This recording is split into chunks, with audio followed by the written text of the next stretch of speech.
Hoy comenzamos la tercera unidad. La tercera unidad está titulada Los derechos reales. Al hablar de los derechos reales, rápido recordamos algo que ya hemos explicado antes, ¿verdad? Que según el derecho, todo lo que existe a nuestro alrededor se puede clasificar.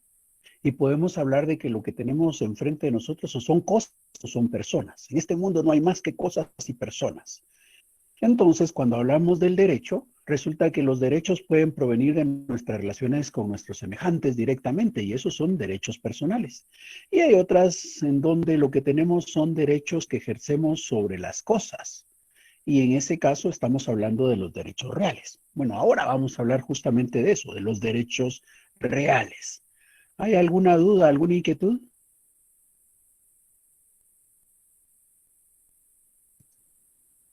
Bien. Entonces, antes de hablar propiamente de los derechos reales, primero hay que entender qué era lo que consideraban cosas los romanos. Sabemos que cosas son prácticamente todos los objetos que vemos a nuestro alrededor. Todos los objetos son cosas. Son cosas las piedras, son cosas que estamos tomando, son cosas las paredes, la computadora, la ropa, la silla, el escritorio, todo eso son cosas. Bueno, pero dentro de esas cosas existe otro concepto, que es el concepto de bienes. Un bien no es igual que una cosa. Un bien es una cosa, pero es una cosa que ofrece utilidad. De lo que tenemos a nuestro alrededor, podemos darnos cuenta de que hay muchas cosas que no son útiles y por eso las podemos llamar también bienes. Bienes, bienes, bien, no son útiles, por eso se llaman bien, bienes. Bueno, los bienes son todas las cosas que vemos y que no son útiles. Ahora, si vemos alguna cosa que no nos es útil, esa no se puede clasificar como bien. Queda como cosa, no llega a ser bien. Para que una cosa llegue a ser bien es menester que ofrezca utilidad, que ofrezca la posibilidad de poder satisfacer una necesidad. Entonces, las cosas son todos esos objetos exteriores que existen y los bienes son esos objetos exteriores que nos ofrecen una utilidad, que nos ofrecen la posibilidad de satisfacer una necesidad. Bien, entonces eso es lo que vamos a entender por cosas. Ahora, ¿cómo clasificaban los romanos las cosas? ¿Qué clases de cosas existían? Eso lo vamos a estudiar ahora. ¿Alguna duda, alguna inquietud? No, listo. Licenciado, todo claro. Entonces, hablemos de las cosas en el derecho romano.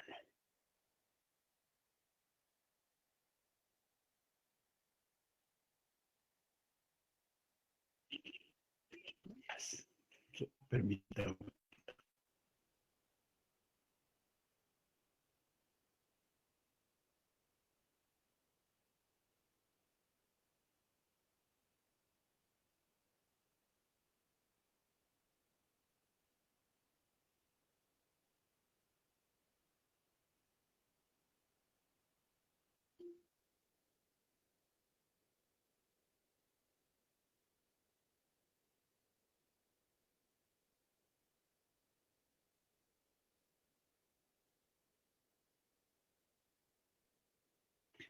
Bien, según los romanos existen dos clases de cosas. Primeramente hay dos grandes clases, dos grandes grupos. ¿Y cuáles son esos dos grandes grupos? Esos dos grandes grupos de cosas que hay son, de un lado, las extracomercium. ¿Y cuáles son las cosas extracomercium? Las cosas extracomercium son aquellas que están fuera del comercio. Eso significa extracomercium, fuera de comercio. ¿Y cuáles son las cosas que están fuera de comercio? Las cosas que están fuera de comercio son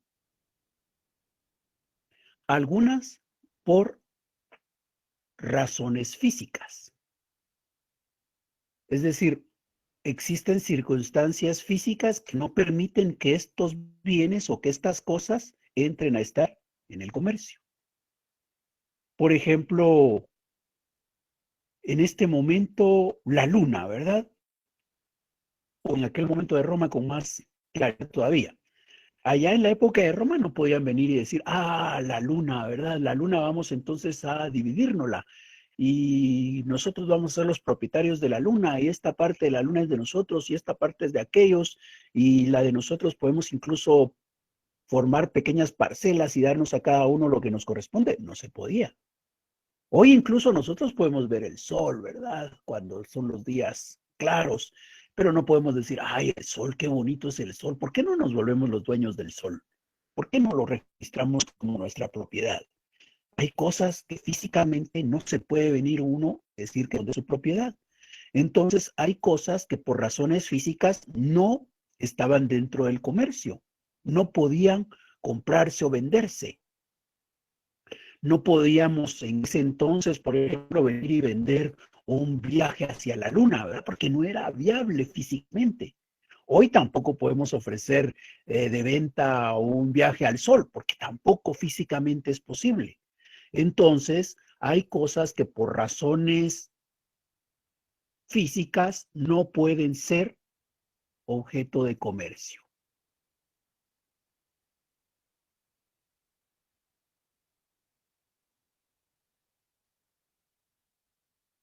Hay otras cosas que están fuera de comercio por razones de derecho divino. En cuanto al derecho divino, ahí hay tres componentes. Hay cosas que lo que tienen que ver es con la adoración de los dioses. Lo que usáramos para adorar a los dioses no podía ser objeto de comercio.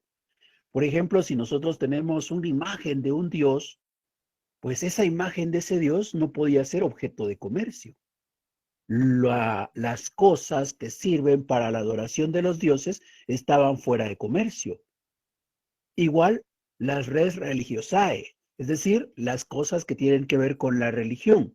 La religión tiene que ver con los muertos, ¿ya? Lo sagrado, las res sacrae, son con los dioses y las res religiosae son con los muertos. Entonces, por ejemplo, la tumba o la cueva en donde hemos colocado a nuestros antepasados, eso no podía ser objeto de comercio. Los bienes que le habíamos puesto al difunto tampoco podían ser objeto de comercio. Todas esas cosas que tenían que ver con los muertos no podían ser objeto de comercio. También tenemos las res sanctae, es decir, las cosas que son propias de la ciudad. Por ejemplo, la muralla que tenían los romanos alrededor de su ciudad no podía ser objeto de comercio. Las puertas que había que abrir para poder entrar a la ciudad de Roma no podían ser objeto de comercio. Aquellas cosas que corresponden a la ciudad como tal estaban fuera de comercio. Nadie podía venir y vender o comprar alguno de estos bienes. Hay otros que van a estar fuera de comercio por razones de derecho humano. ¿Y cuáles caben en el derecho humano? Por ejemplo, las res comunes animus iure natural, las cosas que son de uso común porque garantizan la vida de la persona. Ya esas cosas no podían ser objeto de comercio. Esas cosas que son de uso común y que permiten mantener la vida son un derecho natural. Por ejemplo, el oxígeno que respiramos en este momento nosotros, igual allá en la época de Roma, ese oxígeno que respiraban era vital, porque nadie puede vivir sin ese oxígeno. Entonces ese oxígeno no podía ser objeto de comercio. ¿Por qué no podía ser objeto de comercio? Porque ese oxígeno era para todos. Iba a permitir asegurar la vida de las personas. Era un derecho natural tener acceso a ese oxígeno. Ese oxígeno no podía ser objeto de comercio. Tampoco podría ser objeto de comercio, por ejemplo, la lluvia, porque la lluvia era elemental para garantizar la vida de los seres humanos. O los rayos del sol también son indispensables para mantener vivo a un ser humano. Todas esas cosas que son necesarias para mantener la vida se constituyen en un derecho natural, en un derecho de toda persona y por tanto no podían ser objeto de comercio. Dentro de esas mismas de derechos humanos está la res publicae.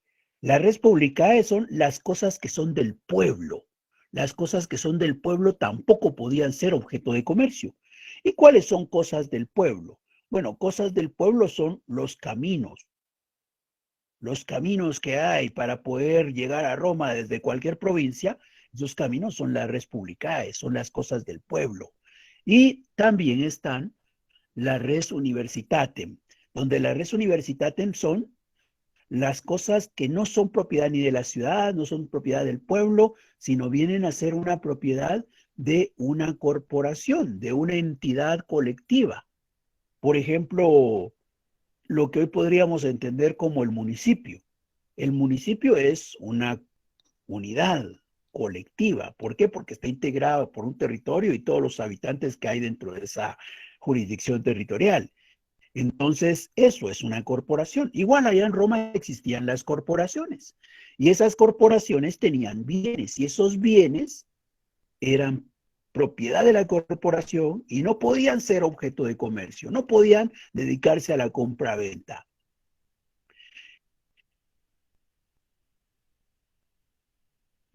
Todos estos bienes que están fuera de comercio constituían el ager publicus. El ager publicus, es decir, la propiedad del Estado de Roma, la propiedad de todos, la propiedad que no podía ser objeto de comercio porque estaba para servir a toda su población, a todos sus habitantes. Pero aparte de esto, vamos a tener las cosas que sí están dentro de comercio, las que sí se pueden comprar y vender. ¿Y cuáles van a ser las que sí se pueden comprar y vender? Todas las demás que no estén incluidas en el grupo de arriba. Cualquier cosa que no esté incluida ahí arriba puede ser objeto de comercio. Ahora, todas esas cosas que no están incluidas ahí arriba y que pueden ser objeto de comercio, se pueden clasificar. ¿Y cómo se podían clasificar? Bueno, hay una primera clasificación que dice que esas cosas se pueden clasificar en cosas mancipi o cosas nec mancipi, res mancipi o res nec mancipi. ¿Qué diferencia hay entre la res mancipi y la res nec mancipi? Aquí lo que tiene que ver para poder clasificar la cosa es saber cómo se puede trasladar esa cosa de una persona a otra, porque estas cosas sí se pueden comercializar, como dice ahí, in commercium, ¿verdad? Entonces, ¿cómo hacemos para pasar este bien de las manos de uno a las manos del otro? Si para pasar el bien de las manos de uno a las manos del otro, lo único que basta es la simple entrega, esas cosas son res nec mancipi. Nec mancipi, la simple entrega. Yo te doy estos panes y tú me das el dinero que corresponde. Simple entrega. Yo hoy voy a comprar un chocolate a la tienda, entrego un billete y ellos me dan el chocolate. ¿Qué hay ahí? Simple entrega. Esas son res nec mancipi. Simple entrega. Ahora, la res mancipi no. La res mancipi exigían una solemnidad, exigían una ceremonia para poder hacer el traslado de las cosas, para trasladar los bienes de las manos de uno a las manos de otro. Cuando son res mancipi, era menester una ceremonia, era menester un acto solemne. Eh, ¿Y cómo era el acto solemne? En general, este acto solemne se celebraba en la presencia de 5 testigos y había una persona con una balanza. Y entonces el que compraba colocaba en la balanza el dinero y del otro lado de la balanza quedaba el bien que se iba a comprar. Entonces están 5 testigos, un señor con una balanza y el comprador y el vendedor. Es toda una ceremonia la que había que celebrar. Esa ceremonia que había que celebrar era válida solamente cuando se compraban las cosas res mancipi. Ahí se exigía ese procedimiento. La res mancipi exige que para trasladar de unas manos a otras manos se haga toda una ceremonia. Hoy lo podríamos comparar. Ya habíamos dicho que la compra del chocolate, la compra del pan serían cosas nec mancipi. Esas son res nec mancipi, el pan y el chocolate. Pero ahora imaginémonos cuando nosotros vamos a comprar una casa. Cuando compramos una casa no quiere decir que llego yo a ese nuevo residencial, me atiende el vendedor, veo la casa y le digo, ¡ala, qué bonita está usted! Yo la voy a comprar, aquí está el dinero, mire, deme las llaves de una vez. Y ya está hecho el negocio. No, no es tan fácil, ¿verdad? ¿Qué es lo que hay que hacer? Bueno, pues primero yo podría estar interesado en la casa, podría hacer una reserva, pero el negocio realmente se va a materializar cuando celebremos una escritura de compraventa y ésta se inscriba en el registro de la propiedad. El registro de la propiedad va a extender una certificación de que se ha registrado esa operación. Y hasta entonces es que yo realmente soy propietario de la casa. Es decir, no bastó la simple entrega. Hubo que cumplir con un procedimiento. Tuvo que darse ciertas formalidades para llegar a ser yo el propietario de la casa. Igual ocurre si yo quiero comprar un vehículo. Para comprar un carro no pasa, a usted qué bonito está su carro. Aquí mire, le hago un cheque de una vez, me da las llaves y me llevo el carro. No, no es tan fácil, no es la simple entrega. Hay que seguir un procedimiento, hay que cumplir con formalidades. ¿Y en qué consisten? En que el propietario del carro me tendrá que entregar un título de propiedad. En ese título de propiedad tendré que firmar un endoso en donde me traslada el vehículo. Con el apoyo de un notario, tendré que conseguir que en el registro de vehículos se inscriba ese endoso para que me extiendan los nuevos distintivos del vehículo, en los cuales ya va a constar que yo soy el propietario. Hasta ahí es donde yo me vuelvo propietario. No fue, yo le doy el cheque, él me da las llaves y se acabó el negocio, ya el carro es mío. No, hubo que cumplir formalidades. Esas son las res mancipi. En la res mancipi hay que cumplir una ceremonia para poder trasladar el dominio de un bien a las manos de otro. En la res nec mancipi no. Es la simple entrega. Esa es la primera clasificación de las cosas que están dentro del comercio. Otra clasificación siempre para las mismas cosas, las que están dentro del comercio. Esas mismas cosas las podemos clasificar en corpóreas e incorpóreas. ¿Qué quiere decir corpórea? Quiere decir que tiene cuerpo y como tiene cuerpo puede tocarse, ¿ya? Puede tocarse. En cambio, las incorpóreas no se pueden tocar, ¿ya? No se puede tocar la cosa incorpórea. Entonces, en ese contexto es fácil, ¿verdad? El celular, la tablet, la computadora, el libro, el escritorio, la silla, pues esas son cosas corpóreas. ¿Por qué? Porque tienen cuerpo, se pueden tocar. Pero ahora, ¿y cosas que no se puedan tocar? Por ejemplo, ninguno de nosotros puede tocar el sistema operativo de nuestra máquina, ¿verdad? Ninguno de nosotros puede venir y decir, ay, aquí está el software, mire, se lo presto y lo pasamos de unas manos a otras. No se puede. Igual, si me venden el derecho de propiedad sobre una propiedad de carácter intelectual, me venden un derecho, tampoco es que, ay, ¿dónde está el derecho? Aquí está, miren, no, ¿verdad? No se puede, no se puede vender esos derechos. ¿Por qué? Bueno, sí se puede vender, pero no se pueden tocar. ¿Por qué? Porque son incorpóreos, no se pueden tocar, no tienen cuerpo. Pues de igual manera, por ejemplo, de una forma más sencilla, imaginémonos que alguien me ha nombrado para que yo lo represente y cobre su dinero en un negocio. Entonces yo soy su mandatario, ahí hay un mandato. Pero el mandato no se puede tocar. No puedo llegar y yo digo, este es el mandato, mire, si quiere se lo vendo a usted. No, no se puede tocar. O, por ejemplo, que haya muerto nuestro pariente, nosotros le sucedamos, vamos a recibir su herencia, pero todavía no nos la han dado. Lo que tenemos es el derecho a suceder. Nosotros vamos a recibirlo, pero todavía no lo hemos recibido. Eh, pero yo podría vender el derecho a suceder para que, por ejemplo, en vez de que yo vaya a recibir la herencia, la reciba otro. Yo vendí mi derecho. Pero cuando yo vendo mi derecho, no quiere decir que aquí está, mire mi derecho, tóquelo bien, véalo, diga si usted está de acuerdo con él. No se puede, es incorpóreo. Entonces, los romanos decían, hay cosas que son corpóreas y hay cosas que son incorpóreas. Las corpóreas se pueden tocar, las incorpóreas no se pueden tocar. Otra clasificación, siempre esas cosas que están en comercio es en res móvil y res inmóviles, donde las redes móviles son las que se pueden mover y las redes inmóviles las que no se pueden mover. Dicho en las palabras que ahora utilizamos, nosotros diríamos los bienes muebles y los bienes inmuebles, ¿verdad? Los muebles y los inmuebles. Los muebles son los que se mueven, los inmuebles los que no se pueden mover. Y aquí vale la pena aclarar que qué era lo que se podía mover y qué era lo que no se podía mover según el derecho romano. Según el derecho romano, lo que se podía mover era todo aquello que por su propia animación se moviera. Entonces, en ese contexto, la computadora no era un bien mueble, porque yo dejo a la computadora ahí, por más tiempo que le dé, la computadora no se desplaza, ¿verdad? No está animada. Entonces, la computadora sería inmueble, no se mueve. Colocamos un libro en la cabecera de la cama, veamos el libro en la cabecera de la cama por una hora y ¿se mueve el libro? No se mueve. Entonces quiere decir que es un bien inmueble, decían los romanos.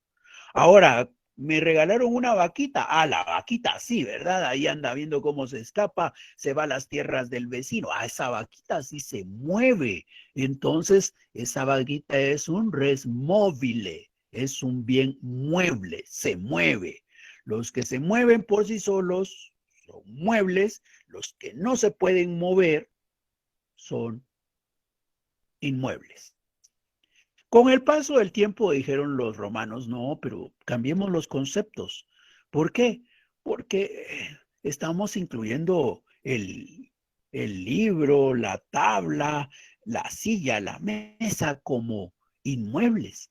Pero la verdad es que no debiéramos de guiarnos porque si se pueden mover por sí solos o no se pueden mover. Entonces, ¿qué le colocamos de criterio? Ah, mejor no es que se puedan mover por sí solos, es que se puedan mover por sí solos o por la acción del ser humano. Si las cosas se pueden mover por sí solas o por la acción del ser humano, van a ser móviles. Y si no se pueden mover, ni aun cuando el ser humano lo quiera hacer, van a ser inmóviles, van a ser inmuebles. Y así es como llegaron los conceptos a nosotros, ¿verdad? Hoy nosotros decimos que la silla, la mesa, el carro, la cama, el escritorio, el televisor, la refrigeradora, la estufa son muebles, ¿verdad? ¿Por qué? Porque no se pueden mover por sí solos, pero sí los podemos mover nosotros. Ahora, la casa en que vivimos es inmueble. ¿Por qué? Porque por más que queramos nosotros, ¿verdad? Y estamos hablando de Guatemala, no de las casas rodantes, ¿verdad? Entonces, estas casas que están construidas con sus cimientos, por más que queramos, no las podemos mover. Y como no las podemos mover, ni ellas se pueden mover por sí solas, es lo que quedaría como res inmóvil. ¿Alguna duda?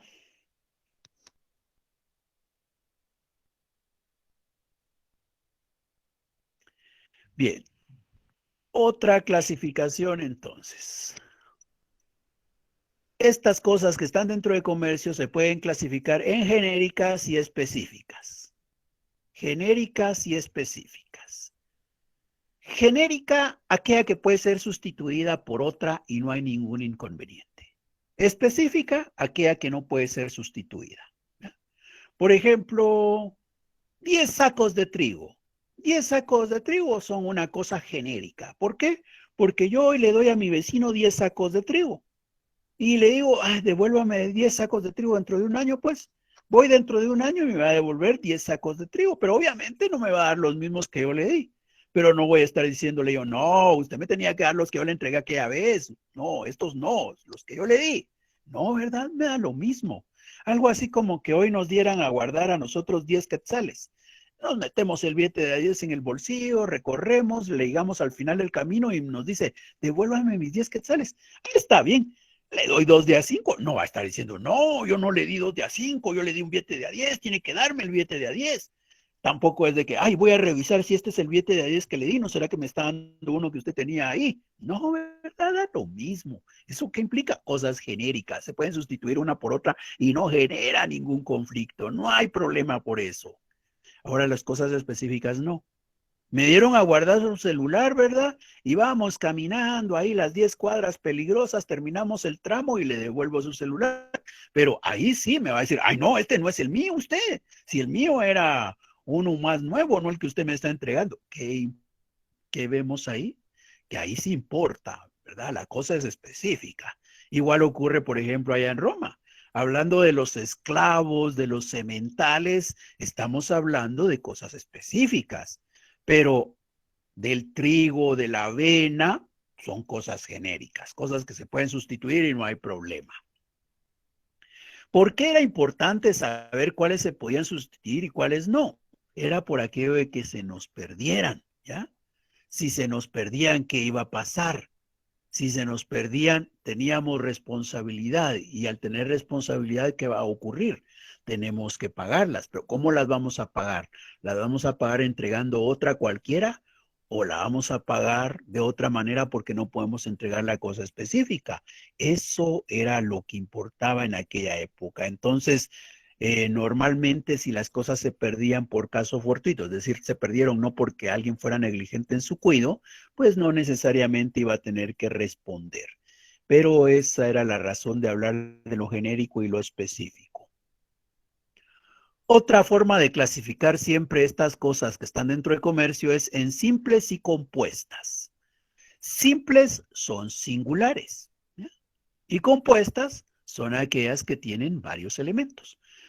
Aquí tal vez un ejemplo que nos puede ayudar fácilmente a entender lo de cosas simples y cosas compuestas es aquello que ustedes estudiaron en química. ¿Se recuerdan cuando estaban hablando de la tabla periódica de los elementos?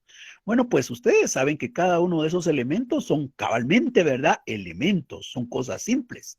Pero también saben ustedes que esos elementos se pueden juntar y cuando se juntan conforman un compuesto, ¿verdad? Por ejemplo, el agua es un compuesto. ¿Y qué elementos componen el agua? El hidrógeno y el oxígeno, ¿ya? Hay dos elementos que se juntan y forman un compuesto llamado agua. Igual ocurre allá en Roma. Cuando hablamos de las cosas simples son aquellas que están desagregadas, que no se pueden partir más, ¿ya? Porque si se parte, ¿qué ocurriría? Se perdería la cosa, ¿verdad? Por ejemplo, una cabeza de ganado, un caballo son cosas simples. Un esclavo es una cosa simple, porque yo no puedo venir y partir al esclavo. Si parto al esclavo y digo, aquí tengo la cabeza y aquí tengo las piernas, pues entonces he perdido la unidad, he perdido el bien. El bien se destruye por haberlo partido. Oh, entonces el esclavo como tal es una cosa simple. Igual ocurre con el caballo, igual ocurre con la cabeza de ganado. Son cosas simples, no se pueden partir. Pero, por ejemplo, un carruaje podría ser una cosa compuesta porque tengo al carruaje y los dos caballos que lo van jalando. Entonces, el carruaje propiamente y los dos caballos constituyen nuestro carruaje como tal, ¿verdad? Pero yo bien puedo venir y separar la armazón y luego los caballos y entonces podría tener eh, algo simple, pero como tal, cuando está el carruaje, las ruedas, perdón, y los dos caballos que lo jalan, ahí lo que tengo es un compuesto. Los compuestos entonces son cosas que incluyen varios elementos, en tanto que las cosas simples son singulares, ya no pueden partirse más. Otra clasificación es entre cosas principales y cosas accesorias. ¿Cuáles son principales y cuáles son accesorias? Esto se puede notar más en el caso de las cosas compuestas. Eh, Principales son aquellas que son determinantes para que exista un bien. Y accesorias, aquellas que no son determinantes, no son indispensables. Puede prescindirse de ellas. En el caso del carruaje que hablábamos hace unos momentos, por ejemplo, bueno, pues, ¿qué es lo más importante? Lo más importante es la armazón que está atrás de los caballos. Eso es lo más importante. Los caballos no, los caballos son accesorios. O, por ejemplo, en el carruaje solamente, en la estructura, podríamos considerar que las ruedas son accesorias, porque no vamos a decir, ay, como no tiene ruedas, esto ya no es carruaje. No, sigue siendo carruaje. En el caso de un feudo, por ejemplo, el feudo incluía a los campesinos y a los animales, a los esclavos. Bueno, pues entonces no íbamos a decir, ay, esta hacienda que tenemos acá, ¿qué es lo más importante en la hacienda? La tierra, ¿verdad? No puede haber una hacienda sin tierra, tiene que tener tierra. Ah, ahora, los esclavos, los animalitos, las plantas vienen a ser accesorios.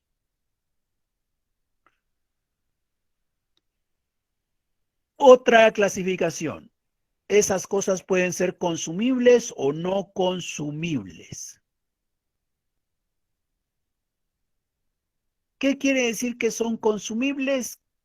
Que se usan y en su uso se agotan inmediatamente. ¿Y cuándo son no consumibles? Cuando las usamos, pero no por haberlas usado ya una vez, se han perdido. Van a seguir para ser utilizadas posteriormente. Entonces veamos, el trigo, por ejemplo, es consumible. Vengo yo y tomo una porción de trigo y la consumo, esa porción de trigo ya no existe, se agotó, es consumible. Lo que ocurre hoy con el pan, la tortilla, la sopa, la carne, ¿verdad? Que es consumible. Vengo, hago uso de ella y se agota, ya no la puedo usar más. Si me como un pan, ese pan que me comía no es posible usarlo nuevamente. Eso es consumible. Pero el platito en que me sirve es no consumible. ¿Por qué? Salvo que sea desechable, ¿verdad? Pero en general ese platito es no consumible. ¿Por qué? Porque lo usamos hoy, lo lavamos y lo podemos usar para la cena. Lo lavamos y lo podemos usar mañana en el almuerzo.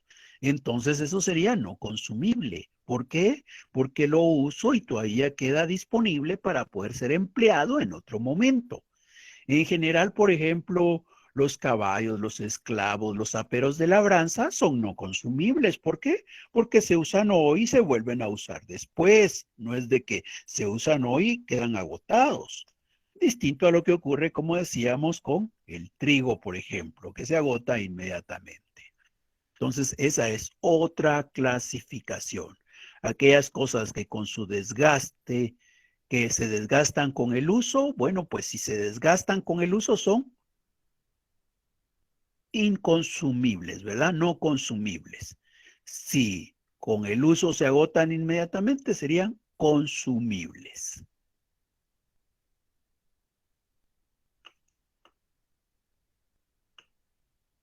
Otra división. Cosas divisibles y cosas indivisibles. Esto tiene relación con algo que habíamos explicado antes, ¿verdad? Eso de indivisible y divisible es fácil de entender, que se pueden dividir o que no se pueden dividir, que se pueden descomponer sin perder su carácter original o que al contrario son indivisibles por el hecho de que no se pueden separar y que para eso es que logran conservar su carácter original, su condición inicial.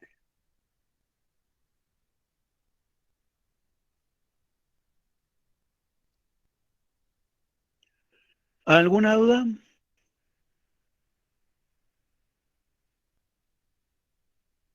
Todo claro, Nick. Bueno, Licenciado, diga. disculpe, con lo que era cosas genéricas y cosas específicas, dijo que pasado el tiempo los romanos consideraban las genéricas cuando ya se puede hacer acción de fuerza del ser humano, que ya podían mover, se consideraba genérica si una persona ya podía mover las cosas por sí solo, o eran las específicas. Creo que usted anda bien perdida. Es que esos dos me confundí un poco. Sí, pero hagamos uso de la razón. ¿En cuál cree usted que está implícito el movimiento? ¿En cuál de esas clasificaciones? Léalas. Lea los nombres.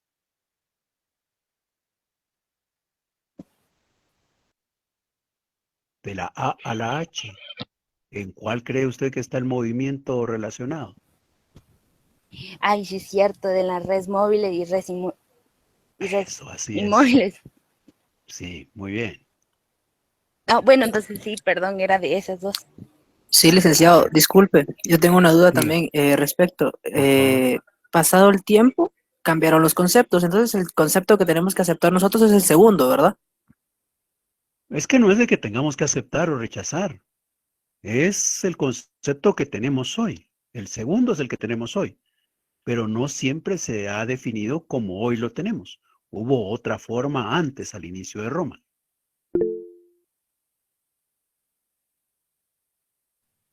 Licenciado, disculpe. Yo me Diga, confundí en la parte donde decía que la computadora era inmóvil.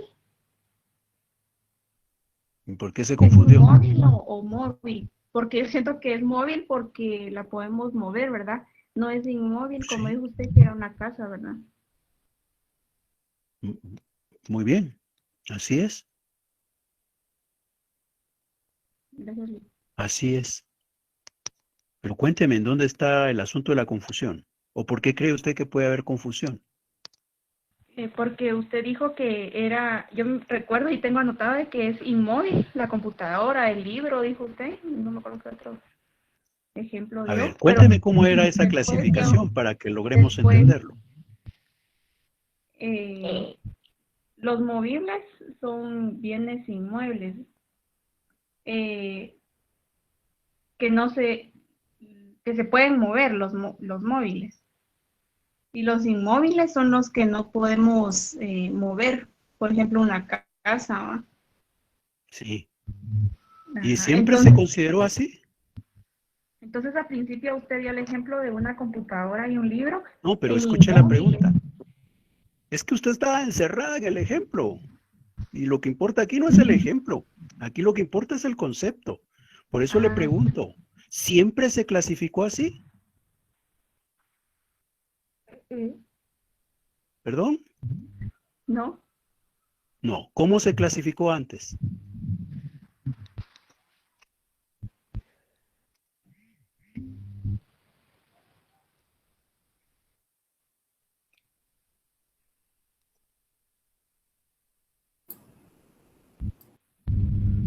No sé, fíjese que se lo confundí. Si no prestamos atención, eso nos pasa fácilmente. ¿Ya? El criterio que había al principio es si se pueden mover por sí mismos o no. Si se pueden mover por sí mismos, ¿qué serían? Móviles, Y si no se pueden mover por sí mismos, inmóviles, la computadora se puede mover por sí misma. no. Entonces, ¿qué es? Ah, ya le entendí, Lick. Ya. No, no ha entendido. No ha entendido. No asuma. Siga contestando mejor. ¿La computadora qué es? Inmóvil. Inmóvil. ¿Ya?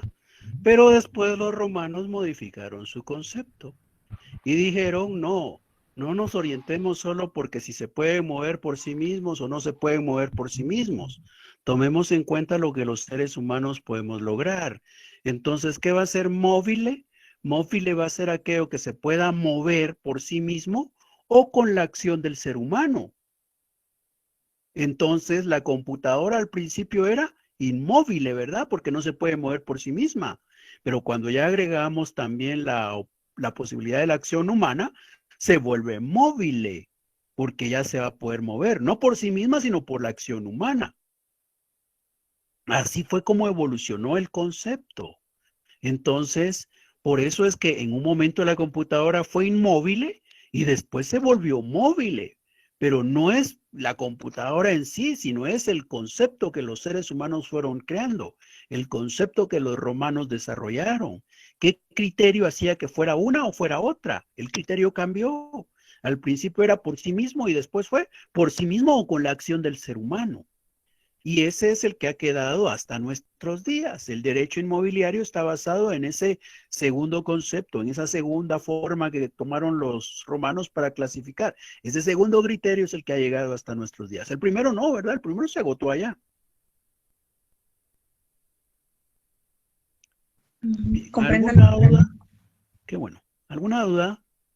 Licenciado, buenas Diga, por tardes. favor. Buenas tardes. Mire, entonces, cuando usted nos haga una pregunta sobre las cosas móviles e inmóviles, tenemos que responder basados en la primera decisión, donde los móviles no se incluía, por ejemplo, la computadora, o tenemos que responder con el que ha llegado a nuestros días, donde ya se incluyen cosas que se pueden mover por sí solas o que las podemos mover. Disculpe.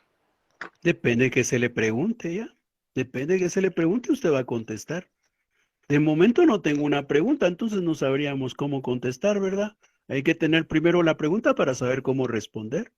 Si le están preguntando al principio o le están preguntando al final, le tendrán que hacer referencia al tiempo. Si le hacen referencia a que al principio los romanos, o si le hacen referencia a que en la parte final los romanos, usted sabrá cómo contestar.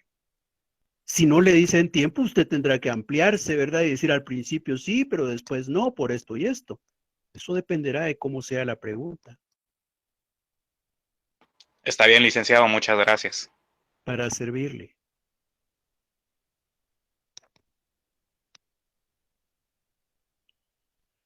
Bien, entonces con esto hemos avanzado con la clasificación de las cosas, ¿ya? Porque estamos estudiando nuestra tercera unidad que se denomina derechos reales. Y en los derechos reales tiene que ver con las cosas, porque como hemos ido estudiando, ¿verdad?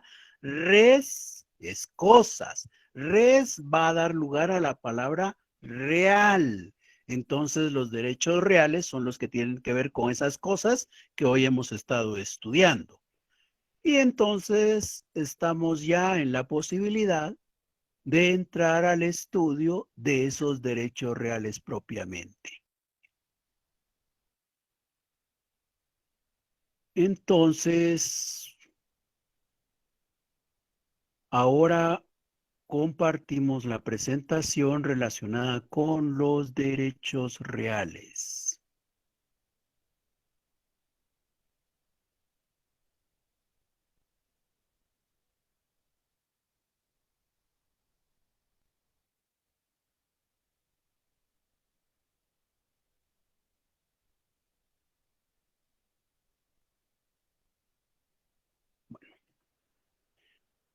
Hablemos de derechos reales y derechos personales, que son los dos tipos de derechos que podemos considerar, dado que jurídicamente se entiende que lo que hay en este mundo son cosas o personas, ¿verdad? Bueno, pues aquí tenemos a dos personas, son dos ciudadanos. ¿Qué ocurre con estos dos ciudadanos romanos? Los derechos que puedan surgir del uno con relación al otro son derechos personales. Si uno de estos se comprometió a construir un cerco, pues tengo un derecho personal, ¿verdad? Tengo un derecho para exigirle a aquel que construya el cerco. Si uno de estos se comprometió, por ejemplo, a cosechar los frutos de una hacienda, pues entonces hay uno que tiene el derecho de exigir que le corten los frutos y otro que tiene la obligación. Ahí estamos en derechos personales. Nos damos cuenta, los derechos personales surgen de esas relaciones sociales. Pero lo normal es que entonces uno tenga el derecho y otro tenga la obligación, porque es la bilateralidad de las normas jurídicas, la bilateralidad del derecho, ¿verdad? Si yo tengo derecho, hay alguien que tiene obligación. Si yo tengo un derecho personal, hay alguien que está obligado. Si yo tengo el derecho a exigir que pinten la casa, hay alguien que está obligado a pintar la casa. Si yo tengo derecho a exigir que construyan el cerco, hay alguien que está obligado a construir el cerco. Si yo tengo derecho a exigir el corte de los frutos, hay alguien que está obligado a cortar los frutos. Esa es la bilateralidad y se ve bien clara en estos derechos personales, ¿verdad? Ahí no hay cosas de por medio. Bueno, pero hay ocasiones en donde siempre estamos en relaciones sociales, no vayamos a perdernos, ¿ya? Siempre estamos con aquellos dos ciudadanos. Pero hay ocasiones que entre estos dos ciudadanos se interponen objetos, se interponen cosas, tenemos bienes, como por ejemplo este carruaje. Y entonces resulta que ahora nos vamos a relacionar siempre nosotros dos ciudadanos, pero vamos a tener de por medio al carruaje. Entonces, yo tengo un derecho sobre el carruaje y aquel tiene una obligación con relación a ese carruaje. Por ejemplo, yo tengo derecho a usar el carruaje tranquilamente y aquel tiene la obligación de respetar a que yo use el carruaje. ¿Y por qué? Porque yo soy el propietario, por ejemplo. Es como lo que ocurre actualmente, ¿verdad? Ustedes tienen derecho a abrir la puerta de su casa, entrar y sentarse cómodamente en la sala. Es el derecho. Ustedes tienen derecho a estar dentro de su casa y disfrutarla. Pero ese derecho que ustedes tienen sobre su casa, sobre su sala, implica que todos los demás, ¿verdad? Que no son sus familiares, todos aquellos que están allá afuera, todos los que están en la colonia, en el barrio, en la comunidad, tienen una obligación. ¿Y cuál es la obligación? De respetar, ¿verdad? No puede decir ellos, ay, yo también abro la puerta, entro, ay, yo también me siento en el sillón tranquilamente, aunque no esté nadie. No, ¿ya? Entonces, ¿qué nos muestra? Nos muestra que esa condición en donde existe el que tiene el derecho y existe el que tiene la obligación, también se mantiene. Si es un carro, por ejemplo, yo tengo derecho a abrir mi carro, conducirlo, llevarlo por donde quiera y luego regreso a mi casa y lo dejo estacionado enfrente si es posible. Pero eso no quiere decir que como está fuera de la casa, ¿verdad? Está en la calle, venga el vecino y diga, ay, ahí está el carro, yo me lo llevo ahora yo lo voy a usar. No, eso quiere decir que el vecino y yo nos relacionamos y de por medio está el carro en esta relación. Pero yo tengo un derecho sobre el carro y aquel tiene una obligación.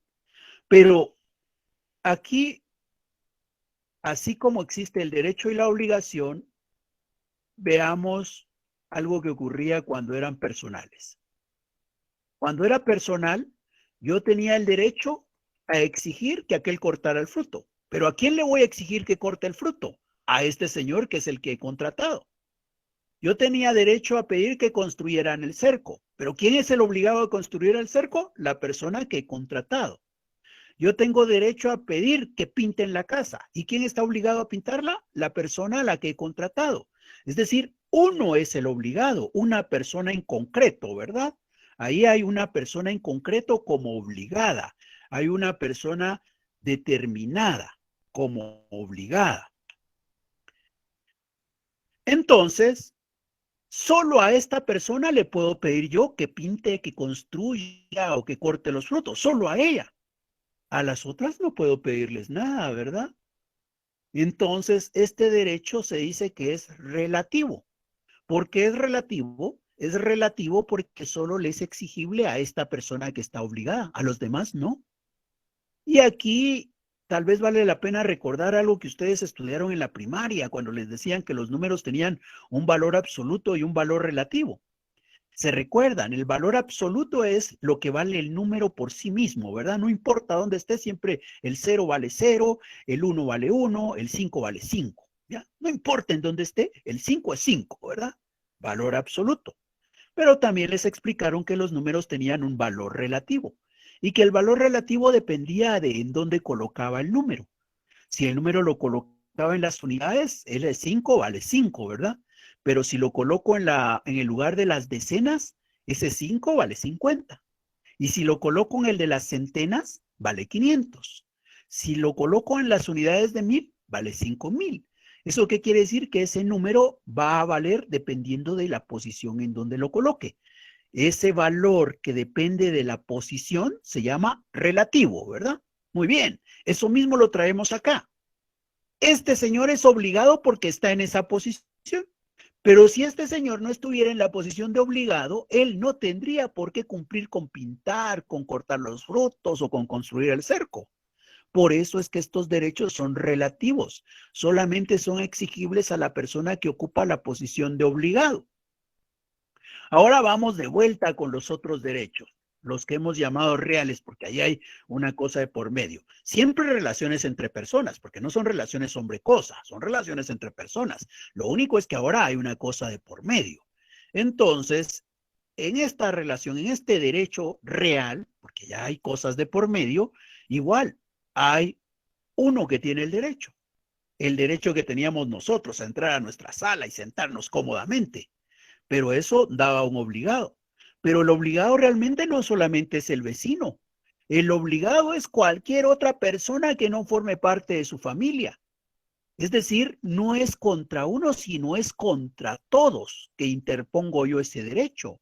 Mi derecho lo hago valer frente a toda la sociedad, no solo frente al obligado, no solo frente a una persona en particular, sino a todos. Como estos derechos los puedo interponer ante cualquiera, estos derechos reales se consideran derechos absolutos. Los derechos absolutos son erga omnes, son derechos que se interponen ante todos. Nos damos cuenta, el derecho personal es relativo, el derecho real o los derechos reales son absolutos. ¿Alguna duda?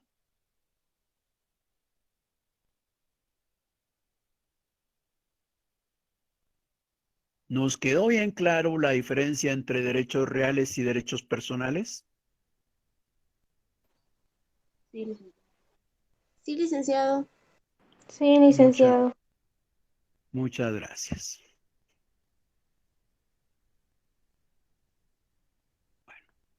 Entonces, esos derechos reales se pueden clasificar. ¿Y cómo podemos clasificar los derechos reales? Pensemos en las cosas. Hay cosas que son de nuestra propiedad y hay cosas que no son de nuestra propiedad, ¿verdad? Entonces, yo tengo derechos reales sobre cosas que son de mi propiedad. Tengo derecho real sobre la silla, el escritorio, la casa, los alimentos. Tengo un derecho real sobre esas cosas y lo interpongo ante todos los seres humanos que hay. Pero a veces tengo derechos reales sobre cosas que no son de mi propiedad. Por ejemplo, imaginémonos que yo vivo en una casa rentada, estoy alquilando. Entonces yo vivo en esa casa, pero yo no soy el propietario, ¿verdad? Yo soy el inquilino, decimos nosotros. Pero siendo yo el inquilino, tengo un derecho sobre esa casa, que no es de mi propiedad, porque esa casa me es ajena. Esta casa es de alguien más. Esta casa es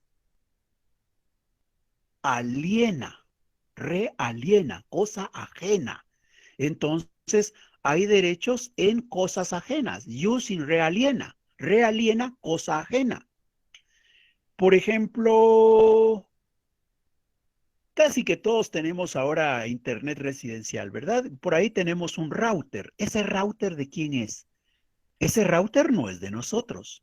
Ese router es de la empresa que nos provee el servicio.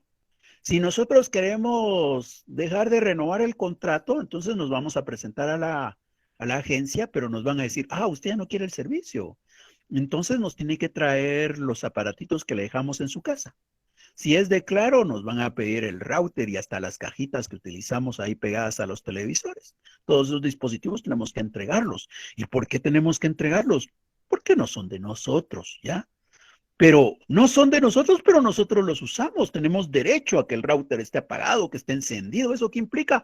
Que nosotros tenemos ahí un use in rem aliena. Entonces, hay derechos reales sobre cosas que no son propias y hay derechos reales sobre cosas que son ajenas. Esa es una primera clasificación. Y ahí entonces vamos a poder hablar de los derechos de propiedad primeramente. ¿Alguna duda?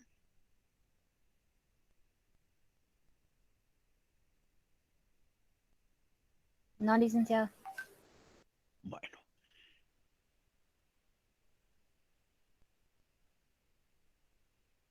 Entonces, nos vamos a quedar hasta acá porque ya no nos da tiempo a avanzar más. Les agradezco la atención y solo les dejo otra vez el recordatorio para aquellos que no hayan hecho todavía la actividad de zona. Hoy está ahí disponible la tercera actividad de zona, ¿verdad?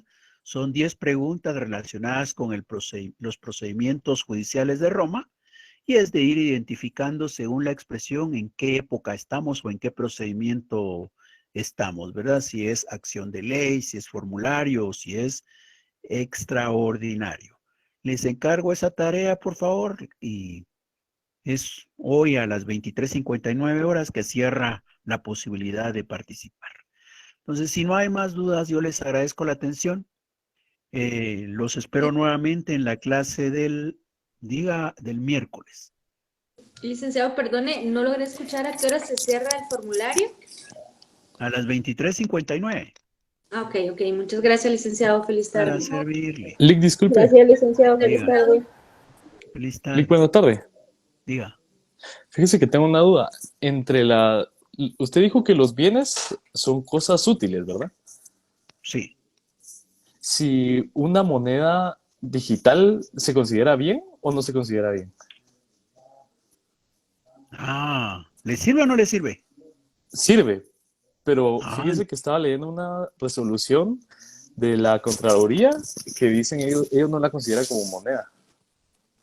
No la consideran como bien útil, solo como una cosa más. ¿Una resolución de qué me dijo, disculpe? Perdón, creo que es una resolución judicial, no, opinión jurídica, creo, donde ellos dicen que que ellos no la consideran como moneda, sino como cosa. Vaya, muy bien. Es que la Contraloría, dice usted que emitió esa opinión. Sí, la Contraloría, opinión jurídica. Sí.